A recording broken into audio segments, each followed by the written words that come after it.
It was customary at the Stag Hotel to wake guests at the hour they requested by simply knocking loudly on the door and announcing the time, such as "It's 8:30, sir," or "It's 8 o'clock, madam," as appropriate. Morning tea would be served if the guest had requested it, and it would be placed on a piece of carpet outside the room door, with the clinking of the teapot signaling the tea's presence.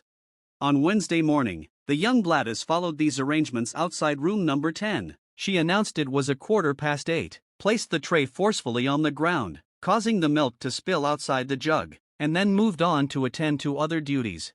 Gladys did not notice until 10 o'clock that the tea intended for room number 4 was still on the carpet outside the door. She knocked loudly several times, and when there was no response, she entered the room.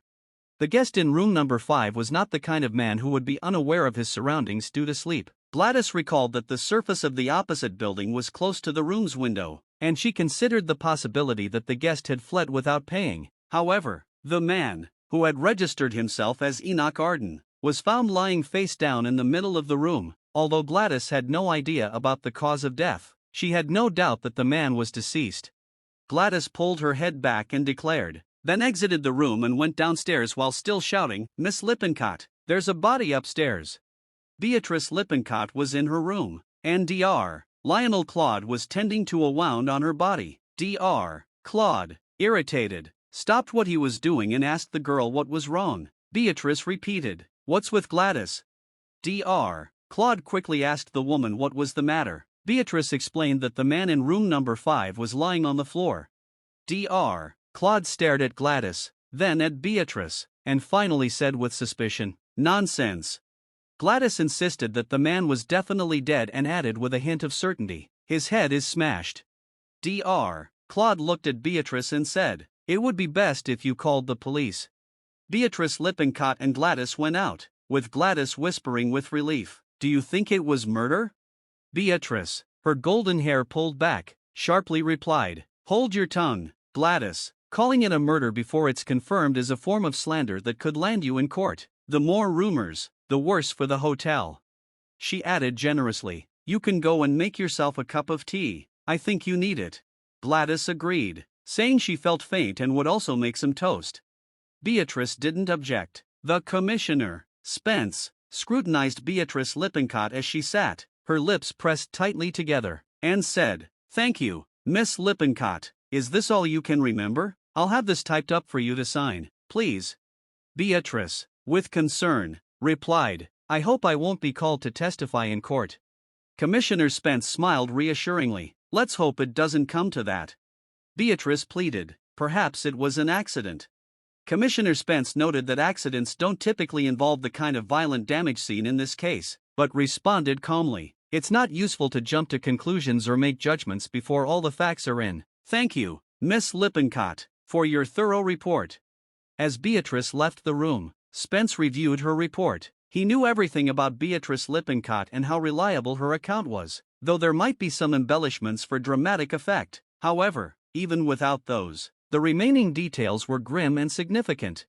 The commissioner looked at the table before him, which had a broken wristwatch, a small gold lighter with the initials of its owner, a tube of lipstick, and a steel fire poker with its heavy head stained a reddish-blue color.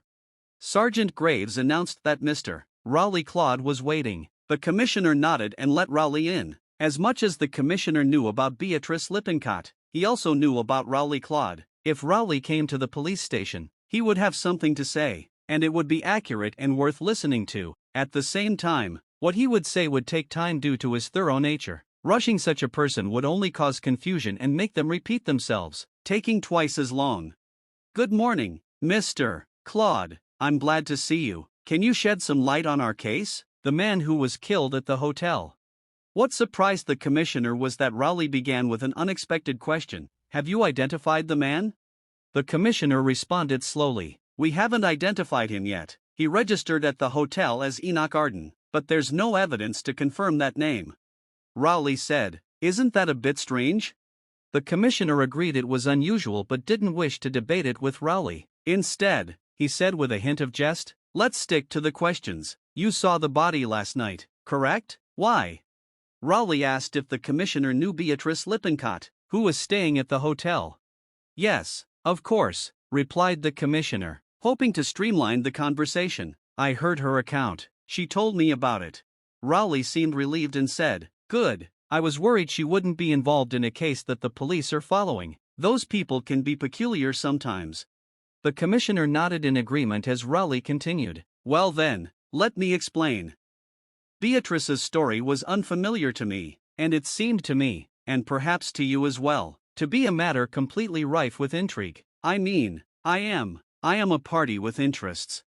Once again, the commissioner nodded in agreement. The commissioner had paid considerable attention to the matter of Gordon Claude's death, and like the local public opinion, he considered that the Gordon family had been treated poorly. He agreed with the prevailing view that Mrs. Gordon Claude was not a lady, and that her brother was one of those young problem managers from the former Special Forces. Such individuals, despite their usefulness during the war, should be viewed with suspicion and caution.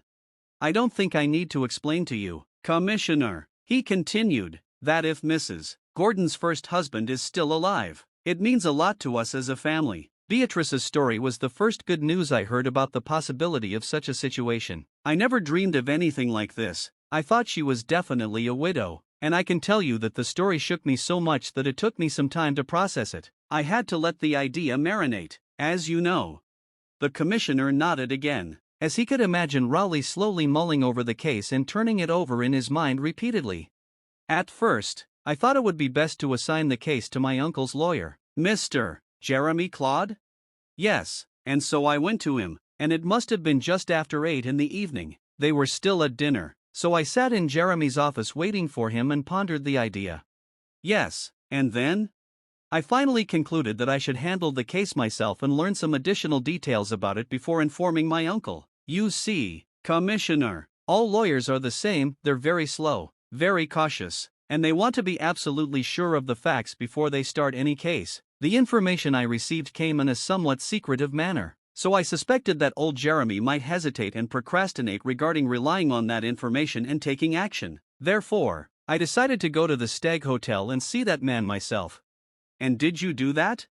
Yes, I went straight to the hotel. What time was that? Rowley thought and said, "Let me think. I must have gone to Jeremy's house around 8:15, or 5 minutes past. Well, I can't pinpoint it exactly, Mr. Spence, but it was after 8:30, and it might have been around 9 or a quarter to 9. Yes, Mr. Claude, and then? I knew where the man was staying because Beatrice had mentioned his room number, so I went straight there and knocked on the door. He said, 'Come in.'" Rowley paused a little, then continued, "In a way, I don't think I handled the situation well. I thought that when I entered, I would be the one in control, but the man was undoubtedly very shrewd. I couldn't get a specific confession of his intentions. I thought he would be frightened when I hinted that he was engaging in some sort of blackmail, but it seemed to have amused him and heightened his obstinacy. He asked me, rather impudently, if I was also in the market.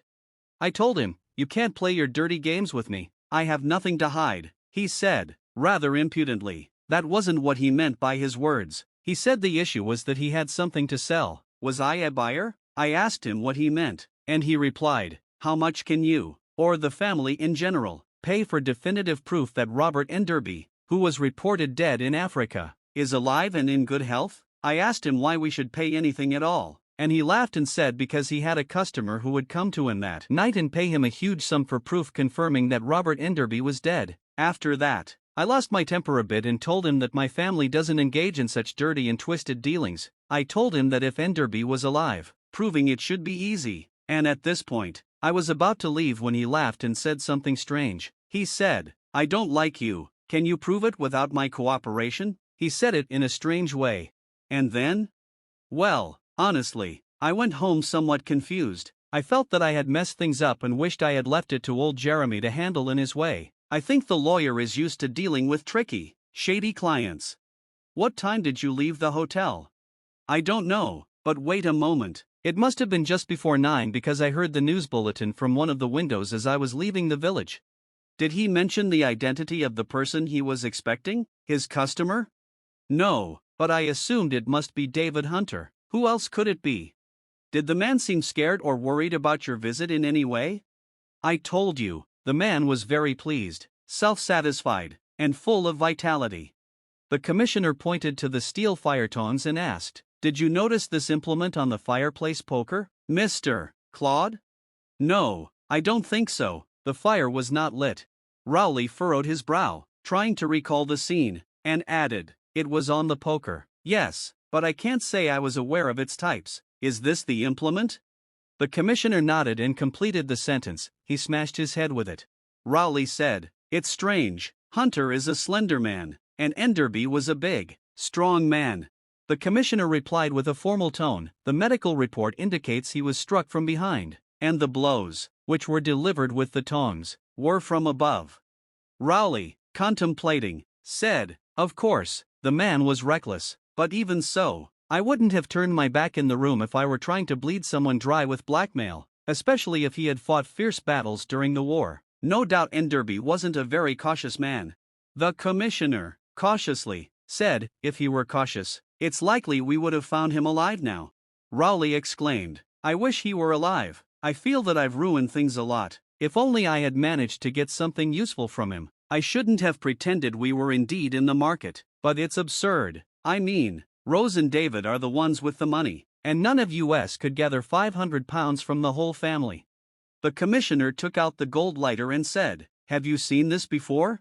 Rowley frowned and said slowly, "I've seen it somewhere, yes, but I can't remember where. It was a short time ago. No, I can't recall." The commissioner did not hand the lighter to Rowley but returned it to its place, took out the red lipstick from his case, and said, "And this?" Rowley replied, "This is not relevant to me, Commissioner." The commissioner examined the lipstick's mark and said, "It is something used by women of color. You police know these things." Then he stood up and said, "Do you know exactly who the dead man was? Do you have any idea, Mr. Claude?" Rowley hesitated. "I was just wondering if this man was Enderby's only link. Now that he's dead, searching for Enderby will be like looking for a needle in a haystack." The commissioner concluded, "Good news, Mr. Claude. If Enderby is alive and has read any of the details in the press about it, perhaps he will come forward." Rowley, skeptically, said, "Yes, maybe. But you don't think so, do you? I believe the first round has ended, Mr. David Hunter. Who knows?" As Rowley exited, Spence picked up the gold lighter and looked at the initials engraved on it. Then he said to Sergeant Greaves, "It's a valuable piece, not one of those mass-produced lighters that can be easily identified and traced back to its source. It must be from Gritterick's or one of the Bond Street shops. What do you say? Inquire about it." "Yes, sir." Then the commissioner looked at his wristwatch. The glass was concerned, and the hands indicated 9:10. He looked at the sergeant and said, "Have you received the report regarding it?" "Yes, sir, the mainspring is broken." "And what about the mechanism of the hands?" "It's completely intact, sir." "What does this watch tell us, in your opinion, Greaves?" Greaves replied cautiously, "It seems as if it could indicate the time of the crime." After spending as much time in the police force as I have, you become more skeptical of any ready and easy money. Like a broken watch, the damage might be genuine, but it's an old trick. All you have to do is set the hands to a convenient time, then break it, and you can give an alibi for your absence from the crime scene at the time of the incident. But you can't fool a persistent investigator like that. I handle with caution when it comes to determining the time of the crime. The medical examination says it occurred between 8 and 11 p.m.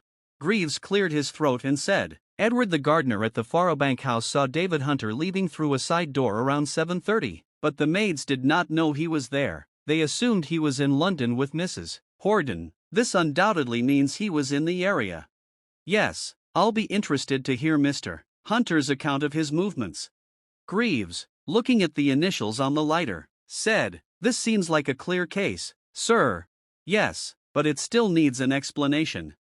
He pointed to the lipstick. "It was found under the filing cabinet, sir. It might have been there for a long time.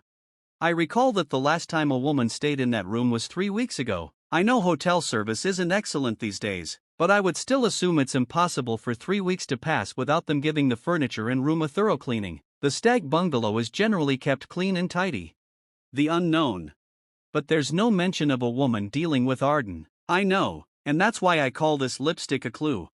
Sergeant Greaves refrained from saying, Search for the woman in French, as his French was very good, but he was too polite to bother Commissioner Sins with such a suggestion, knowing that he had excelled beyond his usual limits. Sergeant Greaves was diplomatic.